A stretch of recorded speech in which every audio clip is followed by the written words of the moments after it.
The day one fighter pilot rewrote the rules of aerial combat. Picture this. You're for miles above enemy territory, completely alone, and you've just spotted 30 German fighters diving toward 60 defenseless American bombers. Your wingmen are gone. Your squadron is scattered. The radio is silent. You have to choices: turn back and save yourself, or charge straight into impossible odds. Major James Howard didn't hesitate. He pushed his throttle forward and dove into history. But here's what makes this story truly remarkable. Howard was flying a fighter plane that military leadership had called a death trap just weeks earlier. The P-51B Mustang was so new, so untested, that senior Air Force brass had refused to bet American lives on it for deep penetration missions into Germany. They called it experimental, unproven, suicidal. On January 11, 1944, one man was about to prove them catastrophically wrong. Let's rewind 6 months. The situation for American bomber crews over Germany had become a nightmare beyond comprehension. Between August and October 1943, UNESCO-rated heavy bombers were being slaughtered at rates that made continuation of daylight bombing operations almost impossible. The numbers tell a horrifying story: 60 aircraft lost in single missions, 600 airmen disappearing from the sky in a matter of hours. Black Thursday, October 14, 1943 became the day that nearly ended American daylight strategic bombing forever. 60 B-17 flying fortresses were shot down attacking ball-bearing factories at Schweinfurt. That's 600 men lost in one afternoon. Young men who'd eaten breakfast in England and never made it home for dinner. The psychological impact on surviving crews was devastating. Bomber groups were refusing to fly. Morale had collapsed. The problem was brutally simple. American escort fighters couldn't reach deep into Germany. The P-47 Thunderbolt was a magnificent fighter, but its range topped out at the German border. The P-38 Lightning could fly farther, but it struggled at high altitudes where the fighting happened. Beyond the German frontier, bombers flew alone, and the Luftwaffe butchered them with methodical efficiency. Then came an aircraft that would change everything: the North American P-51 Mustang, fitted with the British Rolls-Royce Merlin engine. On paper, it looked perfect: the range to reach Berlin and back, the speed to catch anything the Germans flew, the firepower to kill it. But paper performance and combat reality are separated by a chasm filled with dead pilots and crashed aircraft. The 354th Fighter Group became the guinea pigs. They called themselves the Pioneer Mustangs, the first unit tasked with taking this untested fighter into the most dangerous airspace on Earth. These weren't test pilots flying controlled experiments. These were combat pilots being asked to bet their lives on an aircraft that had never fired a shot in anger over Germany. Major James Howard understood the stakes better than most. At 33, he was ancient by fighter pilot standards. Most of his fellow pilots were barely out of their teens. But Howard had already lived an entire combat career before ever setting foot in Europe. He'd flown 86 combat missions with the legendary Flying Tigers in China, fighting the Japanese in obsolete P-4 Warhawks against superior numbers and better aircraft. He knew what it meant to be outgunned and outnumbered. December 5, 1943 marked the P-51B's combat debut. 36 Mustangs from the 354th escorted bombers to Paris, the deepest fighter penetration into occupied Europe to date. The mission succeeded, but skepticism remained. Paris wasn't Berlin. Light resistance wasn't the full fury of the Luftwaffe defending the German homeland. The real test would come over Germany itself. January 11, 1944 started like any other maximum effort mission. Weather briefing at 0430 hours. Intelligence update at 0500. Target: Focke-Wulf aircraft factories at Oschersleben, deep in central Germany.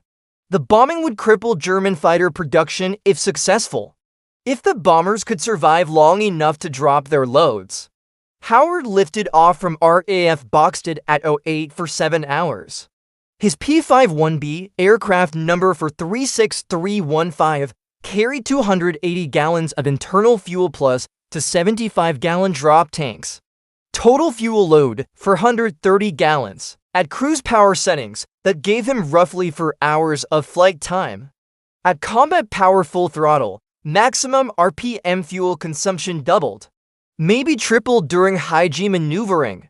The flight into Germany was uneventful to uneventful. The Luftwaffe was waiting, holding back, letting the American formations penetrate deep before springing their trap.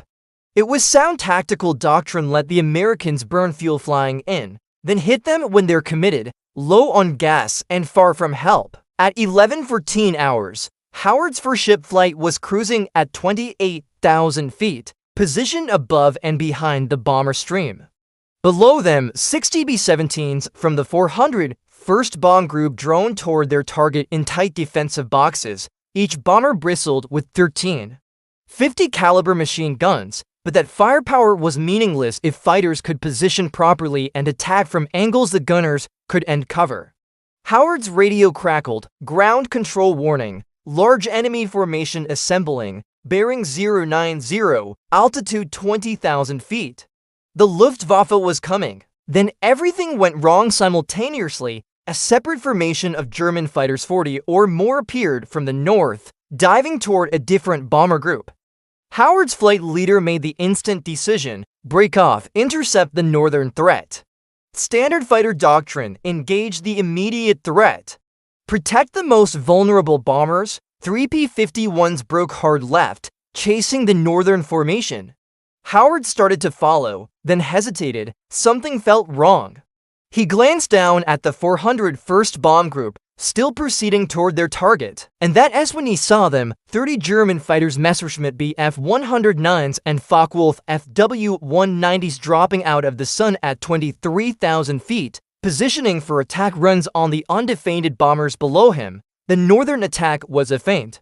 The real kill strike was developing right in front of him, and he was alone. Standard fighter doctrine was unambiguous: never engage when outnumbered more than 2-1. Howard was looking at 30-1 odds.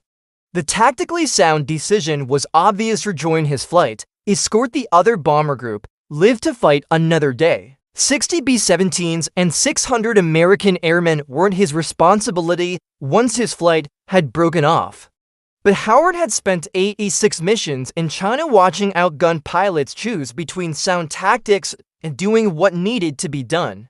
He'd seen what happened when you made the safe choice and good men died because of it. He rolled inverted and dove. The physics of the dive were spectacular. From 28,000 feet to 23,000 feet, gravity and a screaming Merlin engine accelerated his Mustang past 420 miles per hour. The airframe shuddered, the controls stiffened. At these speeds, small control inputs produced massive changes in flight path. One wrong move and he'd rip the wings off his own aircraft. Howard came in from the German fighters, 6 o'clock high, directly behind and above them, the worst possible position to be attacked from. The lead FW-190 never saw him. Howard's 6.50 caliber machine guns, 3 per wing, converged at 300 yards. At that range, each gun was firing armor-piercing incendiary rounds with enough energy to punch through engine blocks. He pressed the trigger. The Mustang bucked as all 6 guns fired simultaneously. Tracers walked up the FW-190's fuselage from tail to cockpit. Metal fragments spiraled away. The German fighter's tail assembly disintegrated. It tumbled out of formation, trailing smoke and pieces. First kill, 11 seconds into the engagement. Howard didn't watch it fall. Fighter pilots who fixate on kills die quickly. He was already pulling up, loading 7Gs, looking for the next threat. Blood drained from his head toward his legs, his vision grayed at the edges. He tensed his leg muscles, forcing blood back up, keeping conscious. A Bf-109 crossed in front of him. The pilot focused on the bombers, unaware of the Mustang behind him. Howard fired a 2-second burst, 90 rounds. The 109's canopy exploded in a shower of plexiglass. The fighter snap-rolled left and dove away, pilot either dead or dying. Second kill, 23 seconds elapsed. The German formation shattered. They expected a coordinated attack from multiple American fighters. Instead, one Mustang had appeared from nowhere, killed two of them in seconds, and was still attacking. The psychological impact was profound. These were experienced Luftwaffe pilots, men who'd survived years of combat over France, Britain, and Russia. They knew American fighter tactics.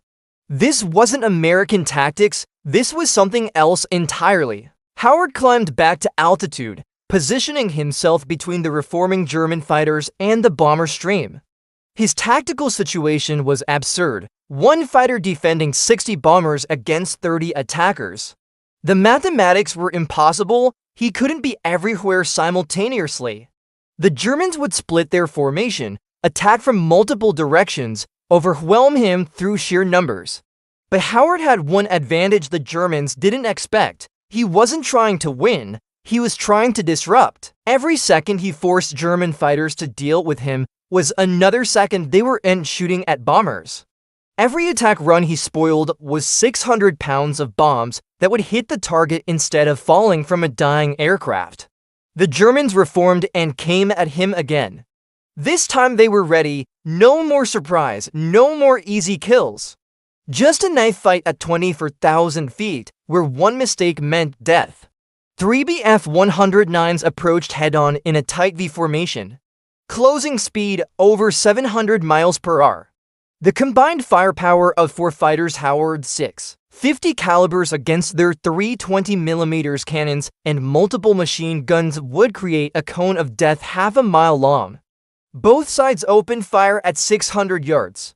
Too far for accurate shooting, but at these closing speeds, hesitation meant collision. Howard's tracers reached out, probing for the lead aircraft. The Germans' return fire walked toward his nose. At 400 yards, Howard made his decision. He didn't break. He held his course, kept firing, trusted his marksmanship against theirs. His rounds found the lead 109's engine cowling. White coolant vapor erupted. The Daimler-Benz engine, hit in the cooling system, would overheat and seize within minutes.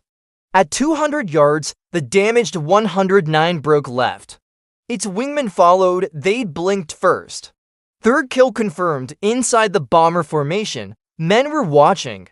Ball turret gunner Staff Sergeant William Thompson, suspended in his cramped plexiglass sphere beneath a B-17 named Hell's Angels, had a perfect view of the battle unfolding above. Thompson had flown 19 missions. He'd seen P-47s escort them to the German border and turn back.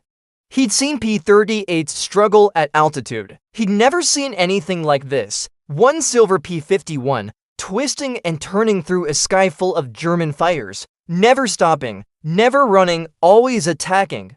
Thompson started counting. 1 attack, 2, 3, 4. The Mustang never stopped moving. Every time the Germans formed up, it hit them. Every time they tried to break through to the bombers, it was there. Thompson's pilot, Lieutenant Robert Johnson, tried radioing the Mustang for its call sign. No response. The lone fighter was too busy fighting. Howard's fuel situation was becoming critical. He'd burned through both external drop tanks during the flight in. Now he was running on internal fuel, only 280 gallons at the start of combat. At full combat power, his Packard-built Merlin engine consumed fuel at over 2 gallons per minute. He checked his gauge, 180 gallons remaining. Maybe 45 minutes of fuel at current consumption rates. The bombers were still 32 minutes from the German border, where P-47 Thunderbolts would meet them. If he stayed, he'd be running on fumes by the time they reached safety. If he left now, he could make it back to England with reserves. The Germans were reforming again. 26 fighters now had broken off with damage or low fuel. They were getting smarter, more coordinated. They'd stopped trying to rush through to the bombers. Instead, they were focusing on him, box him in, kill the escort. Then the bombers would be defenseless. Howard made his choice. He didn't radio his intentions because there was no one to radio. He simply turned toward the German formation and attacked again. His tactics evolved as the fight progressed. Instead of chasing individual fighters, he started targeting formation leaders. The Luftwaffe flew in Sturm 4 ship elements with a leader and 3 wingmen. Kill or damage the leader, and the element became disorganized, less effective. At 11:22 hours, Howard spotted a swarm of FW-190s positioning for an attack run on the bomber's high squadron. He dove on them from their 7 o'clock, lined up the leader, and fired a 3-second burst. The leader's engine erupted in flames, the aircraft rolled inverted and fell away. The 3 wingmen scattered instead of pressing their attack. 4th kill, 13 minutes into the engagement. But the Germans were learning his patterns. They'd watched him attack from above and behind repeatedly. Now they set a trap. 8 FW-190s split into 2 groups of 4. One group stayed high at 25,000 feet as bait. The other dropped low, out of sight below the bomber formation at 18,000 feet. The plan was simple. When Howard dove on the high group, the low group would climb into his escape route and box him in. It was textbook aerial combat tactics: use bait to control your opponent's movement, then spring the trap. Howard took the bait. He dove on the high formation at a 60-degree angle, airspeed building past 480 miles per hour. At this speed, he was approaching the P-51's compressibility limit Mach 0.75, where the airflow over the wings begins to approach the speed of sound and control effectiveness decreases dramatically. His guns hammered the lead FW-190. The German fighter absorbed the punishment for 3 seconds before its pilot ejected. White parachute blossomed at 23,000 feet. Howard pulled out of the dive, loading 7 Gs, his vision tunneling as blood drained from his brain. And that's when he saw them. 4 FW-190s climbing toward him at maximum power, exactly where his escape route should have been. The trap had sprung perfectly. Any normal pilot would have panicked, tried to escape, and died in the attempt. Howard rolled inverted and dove directly at the climbing fighters. The German element leader, seeing a Mustang diving upside down straight at his formation at over 500 miles per hour, made a split-second decision: brake left. His wingman followed. The formation scattered. It wasn't rational. It wasn't standard tactics. It was aggressive to the point of insanity. And it worked because the Germans expected rational behavior from American fighter pilots. Howard rolled upright, selected the trailing FW-190 in the scattered formation, and fired. The fighter's tail section disintegrated. Control surfaces gone. It entered an uncontrollable flat spin. 6th kill, 15 minutes elapsed. His ammunition counter showed 240 rounds per gun remaining. He'd started with 400 rounds per gun, 2,400 rounds total across 6 guns. Now he had 1,440 rounds left. At his current rate of fire, that gave him perhaps 15 more attacks before running Winchester completely out of ammunition. The Germans had lost 6 aircraft and 6 pilots in 15 minutes against 1 American fighter. This wasn't supposed to be possible. Luftwaffe pilots trained extensively. They flew excellent aircraft. They had tactical doctrine developed over for years of air combat across Europe. And they were losing. The psychological impact cannot be overstated. Fighter combat is as much mental as physical. When pilots believe they're outmatched, their performance degrades. They make mistakes. They hesitate. The German pilots facing Howard were experienced veterans, but they'd never encountered anything like this. An American fighter pilot who refused to break off, who kept attacking despite impossible odds, who seemed utterly fearless. At 11:26 hours, Howard's right outboard gun jammed. The Browning M2.50 caliber machine gun was a reliable weapon, but extended firing at high altitude created problems. The gun cycled at 800 rounds per minute, creating tremendous heat. Then it encountered minus 42 Fahrenheit air at 24,000 feet. Metal expanded from heat, contracted from cold, and sometimes the bolt seized mid-cycle. Standard operating procedure when guns jammed: break off combat, return to base. Howard had 5 working guns and 24 German fighters still threatening the bombers. He kept fighting. The Luftwaffe pilots changed tactics again. They tried formations, they tried traps, nothing worked. Now they attempted a bracket maneuver, classic Luftwaffe tactic where fighters attack from multiple directions simultaneously, forcing the defender to choose which threat to engage while the others close in for the kill. 8 fighters split into 2 4-ship elements. One element positioned high as attackers, the other stayed low as blockers. When Howard engaged the high element, the low element would cut off his escape. If he ignored the high element, they'd tear into the bombers. Howard chose to engage both. He dove on the high element first, killed the leader with a 3-second burst, 7th confirmed kill, then immediately reversed and climbed toward the low element before they could establish proper attack position. The low element scattered. They'd expected him to extend away after his attack, not climb back into them. His aggressive reversal put him on their tails instead of them on his. But the maneuver cost him. His airspeed bled off dramatically. Stall speed on a P-51B was 120 knots. He was hanging on his propeller, virtually motionless in the air, an easy target. The 8 German fighters that had been above him dove. They had altitude, airspeed, and position advantage. Howard had nothing but gravity. He pointed the nose straight down, built speed, and dove away from their attack. At 11:28 hours, his left inboard gun jammed. For working guns remaining, 160 rounds per gun. 640 rounds total. The mathematics were becoming increasingly brutal. Each engagement consumed approximately 90 rounds. 7 attacks remaining before Winchester. 24 German fighters still circling. 28 minutes until the bombers reached safety. Inside the B-17 formation, Lieutenant Robert Johnson watched his fuel gauges and thought about the impossible mathematics. The 401st Bomb Group had been over target for 18 minutes, dropped 12,000 pounds of bombs on the Focke-Wulf factory, and turned for home. They were heading west, but they were still 22 minutes from where P-47 Thunderbolts could meet them. The Mustang pilot hadn't stopped for breath, hadn't broken off, hadn't run. 28 minutes of continuous combat.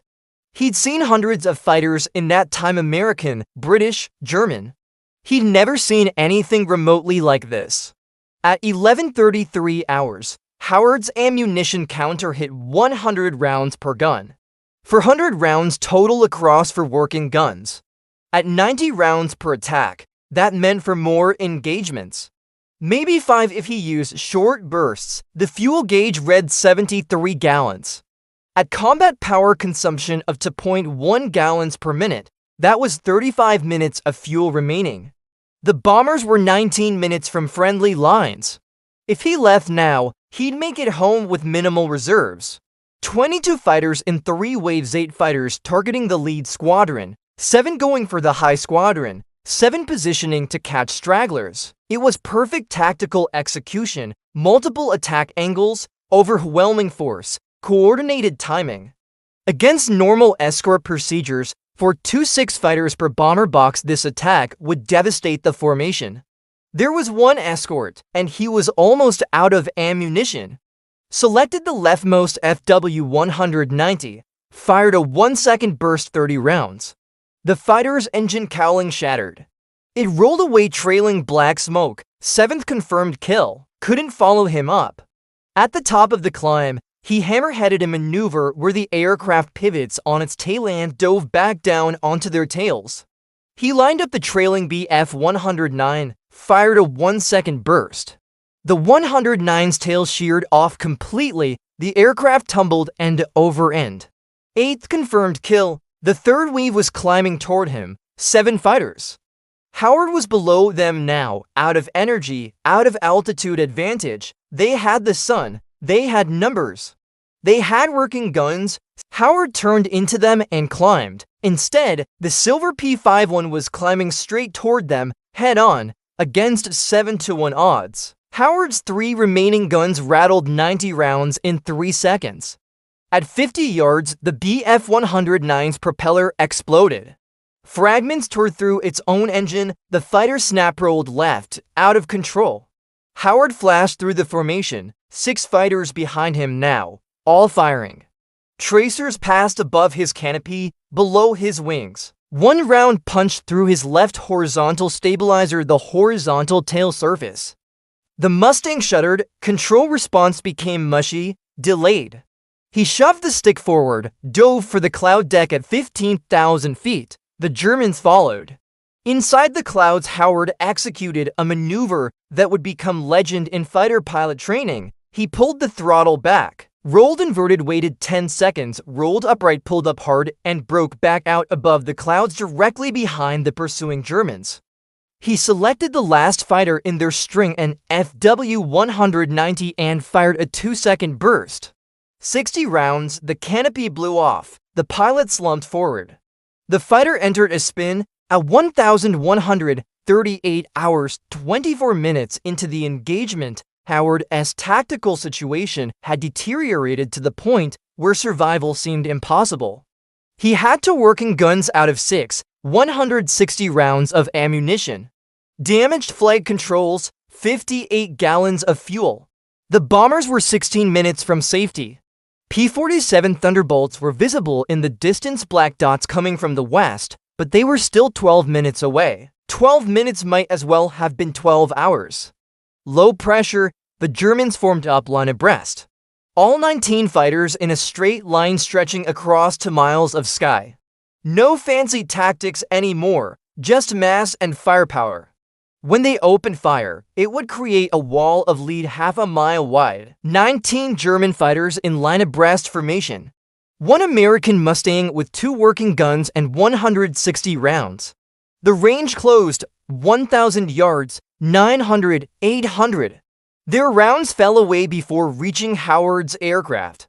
3-second burst. Orange fireball at 23,000 feet. The Germans were formed behind him, 18 left. Fuel gauge, 49 gallons. 13 minutes of combat power remaining. Howard shook his head again, trying to clear the hypoxia fog. His hands were numb, his vision was tunneling. Each breath required conscious effort. The Germans came again, tighter formation this time. They learned they wouldn't scatter. For seconds, smoke trailed. 0 rounds remaining. 18 German fighters closed on one unarmed P-51. No guns, no ammunition, just speed, fury, and the absolute refusal to abandon 600 American airmen to their deaths. He dove at the nearest Bf-109. The German pilot saw him coming, saw the Mustang's guns weren't firing, held his course. He lined up on the 109's tail, close to 50 feet. The German broke first, dove away. Howard followed him down to 18,000 feet, stayed on his tail. Howard close to 20 feet. The German pilot looked back over his shoulder, saw the Mustang's propeller inches from his tail. He broke hard left, nearly stalled, recovered, dove for the deck. 17 German fighters still circling, but intimidation, superior flying skill, and the mystique he'd created over the previous 29 minutes of combat. They would break off, assuming his guns still worked, assuming other Mustangs were hiding nearby, assuming this aggressive American pilot had some trick, some plan, some backup. There was no backup, just one pilot, one aircraft, 0 ammunition, and the unwavering determination that 600 men would go home to their families. At 11:41 hours, Howard dove at another Bf-109, no guns firing.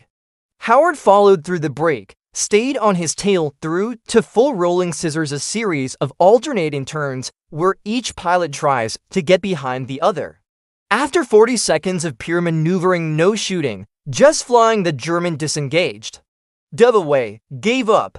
Inside B-17 Hell's Angels, co-pilot Lieutenant James Wilson watched through his side window. 27 minutes into the engagement, the lone Mustang was still fighting. Wilson had counted 12 separate dogfights. The P-51 wasn't firing anymore, just chasing, and the Germans kept breaking off. The Luftwaffe pilots thought it was a trap. They thought other Mustangs were hiding in the sun or in the clouds. They thought this aggressive American was bait for a larger ambush. At 11:43 hours, the German formation leader made a tactical decision. Split the force, 8 fighters stay high to engage the Mustang. Howard saw the split. He had to choose. Came in from their 7 o'clock high behind and above. Lined up on the leader, didn't fire because he couldn't. Howard picked another target. Close to 30 feet behind an FW-190. Howard chased two more fighters, got on their tails, they both disengaged. Howard pulled up to meet them, his airspeed bled off. 190 knots. 170, he was hanging on his propeller again, virtually motionless in three-dimensional space, the worst possible position in a dogfight. The Germans opened fire at 200 yards, rounds passed below him. He kicked rudder, skidded left, he shoved the nose down, dove away, built speed, 200 knots, 250. Fuel gauge, 28 gallons, 5 minutes of combat power remaining. Maybe 7 at cruise power, he could see them clearly now. Coming fast, the P-47s were too close. The Americans would have numbers advantage in 60 seconds, time to go home. 18 German fighters turned east, headed back to their bases around Brunswick. They'd lost 11 aircraft, 11 pilots. He adjusted the mixture control, leaned it out to extract maximum range from remaining fuel. The P-47s formed up around the B-17s. One Thunderbolt pilot pulled alongside Howard's damaged Mustang, gave him a thumbs up. Howard nodded. 90 minutes of continuous combat. 60 B-17 Flying Fortresses headed home. Every single bomber that Major James Howard had defended survived. Not one was shot down. Howard's fuel gauge read 11 gallons when he crossed the English coast at 12:23 hours. 11 gallons, perhaps 15 minutes of flight time remaining. He'd stayed over Germany until he literally could stay another minute without running out of fuel over the channel. He landed at RAF Boxted at 12:51 hours. His P-51B rolled to a stop on the hard stand. Ground crew ran to the aircraft. They opened the canopy. 90 minutes of combat that would change aerial warfare doctrine forever. Rudovsky counted the damage. 1 round through the left horizontal stabilizer, another through the right aileron, 37 bullet holes total. Most were small caliber German 7.92mm machine gun rounds from long range. But 3 were 20mm cannon strikes. 6 inches, the difference between Howard making it home and becoming another name on the missing aircrew reports. Asked the question ground crew always asked fighter pilots after combat, "How many do you get, sir?" When you're fighting for your life against 30 enemy aircraft, you don't stop to count victories, you fight and survive, and that's all. The 401st Bomb Group landed at their base in Dienathorpe at 13:37 hours.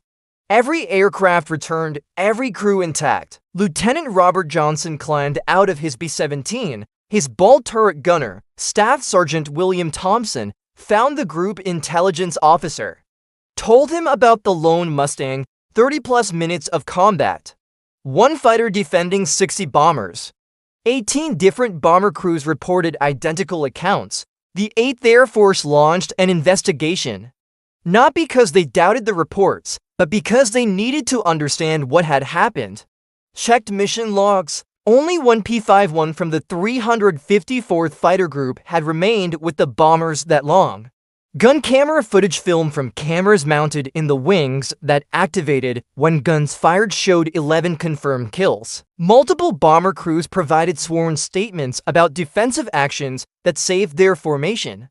On January 13th, just 2 days after the mission, Lieutenant General Ira Eaker, commander of 8th Air Force, visited RAF Boxted personally. He interviewed Howard in private, asked him to describe the engagement in detail. That's what fighter pilots did. 30 minutes of combat, Eaker took detailed notes. That evening, he submitted a Medal of Honor recommendation through official channels. Multiple layers of review. On March 6, 1944, Brigadier General Jesse Otton presented Major James Howard with the Medal of Honor at RAF Boxted. Representatives from the 401st Bomb Group attended. Men whose lives Howard had saved stood in formation as the medal was pinned to his chest. The citation read, for conspicuous gallantry and intrepidity above and beyond the call of duty in action with the enemy near Oschersleben, Germany. On the 11th of January, 1944, Howard became the only fighter pilot in the European theater of operations to receive the Medal of Honor during World War II, but because he defended 60 bombers alone for 37 minutes against impossible odds. Because he kept fighting when his ammunition ran out.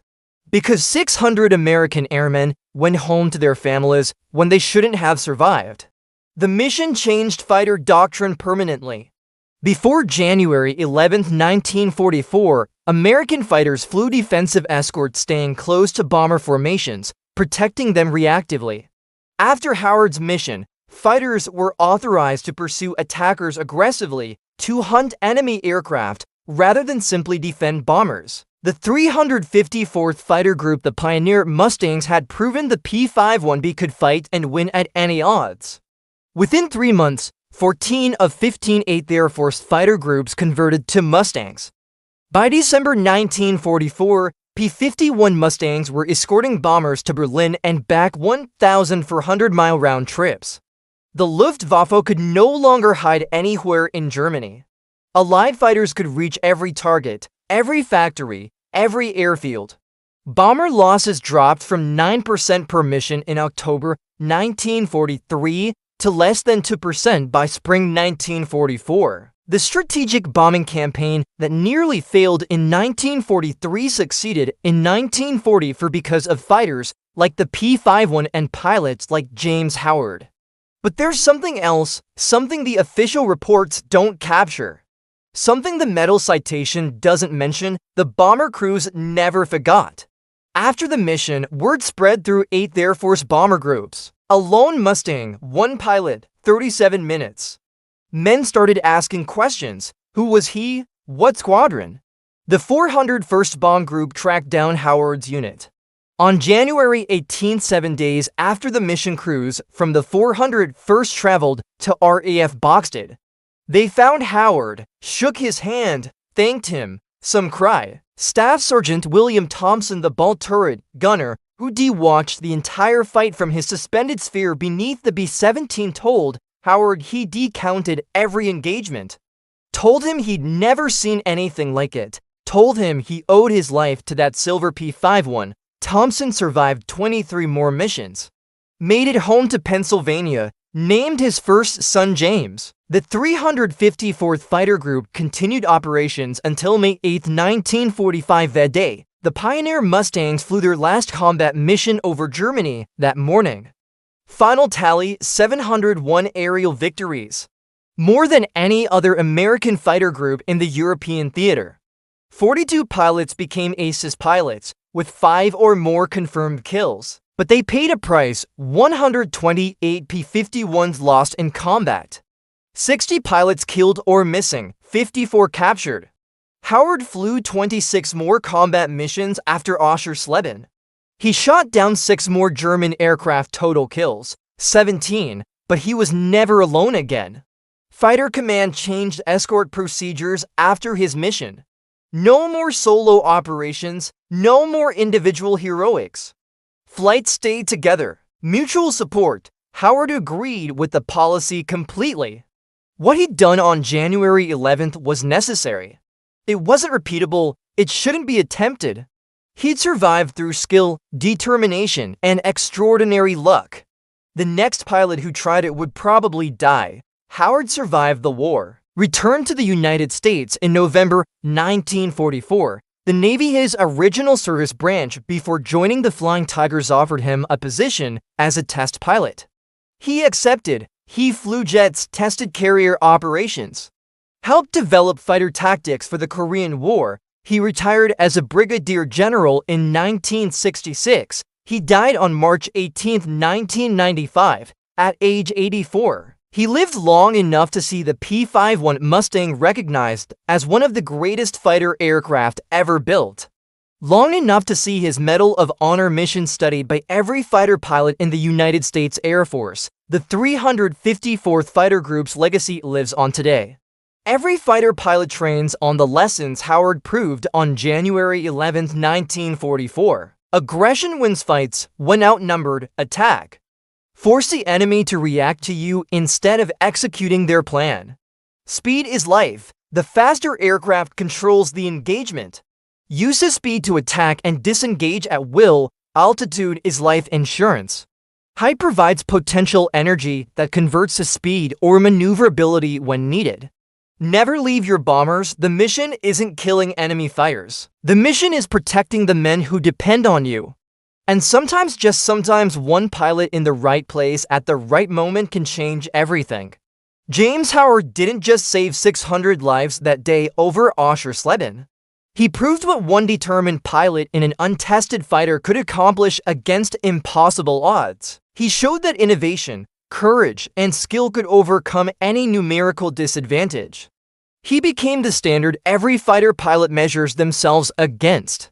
That is the story of Major James Howard, and the day one pilot rewrote the rules of aerial combat. The day that changed fighter doctrine. The day 60 bombers came home because one man refused to leave them.